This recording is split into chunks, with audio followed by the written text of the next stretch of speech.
when the Saudis got their hands on the club, I remember it.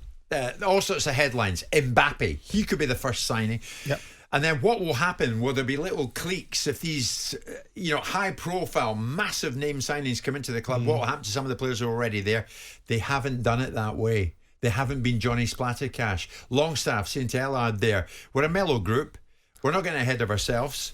Everybody knows they're part of something, but we all get on very well, feet on the ground. They've done it right. They have done lots of things right, but they spent £70 million on the centre forward, Jim. Let's get something right. They're not exactly travelling incognito, are they? They are buying players at decent levels. It was never going to be that they were going to sign Mbappe. It was never going to be that we're going to make these signings at this stage, because at this stage on the journey, Newcastle is a vision that's yet to arrive. So there's still an element of draw and appeal. Now, Kieran Trippier was very quick to respond to the observations that I made in terms of the performances he's put in for Newcastle and correct the ideal that I had that his only reason for the move was money. I think without the money and the longevity of contract, he might not have gone, but that doesn't alter the fact he's been outstanding for them, and that Newcastle, to me, are a really engaging and exciting team to watch. They're an exciting football club right now. I don't agree with the ownership model. I'm not an admirer of Amanda Staveley's. I admire the fact she pulled a deal together, because that was remarkable that she got it across the line in the end. But the point is that from Newcastle as a football club, which I have affection for reasons that I've told you a number of times, they are an exciting club to be involved with. The atmosphere, that shows you what a galvanised club can look like in terms of everybody in the line. So this is why when you look at teams like Tottenham and things like that, you all think, well, why can't you be like that? And then maybe you'll get something better as an outcome. But I'm not sure why you don't admire the Newcastle United ownership model, maybe in the same way as you admire the Chelsea one. I mean, I don't know why Chelsea either.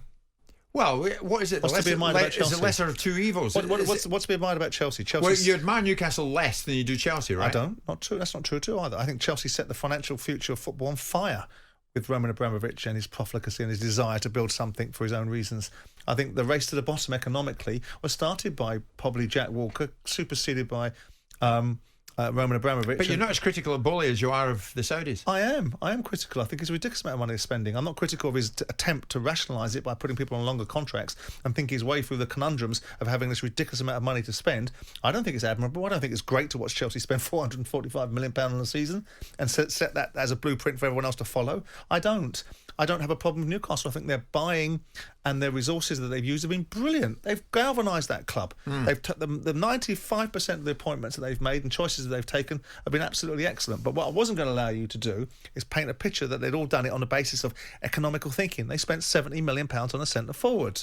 So it isn't just a case of, well, we didn't get Mbappe and we didn't get Ronaldo and we didn't get superstar names. But we have bought Isak. Well, we have bought Isak. So that's the only point I was making. Where are you at with Southampton going into this? They're fighting for their lives in the Premier League. Can you ever make an argument for a FA Cup fairy tale over Premier League safety? An EFL Cup fairy tale? League Cup, sorry. Yeah. League Cup. No. And neither will their Serbian owner, who spent a lot of money buying them and wants them to stay in the Premier League because that's why he bought the football club. So the EFL Cup will be a scant consolation if they manage to overcome Newcastle, which I don't suspect they will. They need to stay in the Premier League. Fans love to win a cup. Of course they do, but they don't love to win a cup at the expense. Ask Wigan fans how they feel about being out of the Premier League. Ask some of the other clubs that have won FA Cups that have been out of the Premier League and not been in there for some time what it really feels like. It's great. What you would like to do is win the EFL Cup and still be in the Premier League. So I get that argument, and the argument that Dean Ashton was correcting me on, and he was right to correct me about Newcastle fans will take a trophy over being fourth in the league. He's probably right. Yeah. But in this instance, Southampton, look, they lost a game on the weekend that I would have expected them to have got something out of. Yeah. Southampton, Newcastle, the Carabao Cup semi-final first leg live on talkSPORT tonight. Wigan winning at Wembley. Who got the winning goal? Ben Watson. Correct. You've won a holiday to Hawaii. Jim White and Simon Jordan.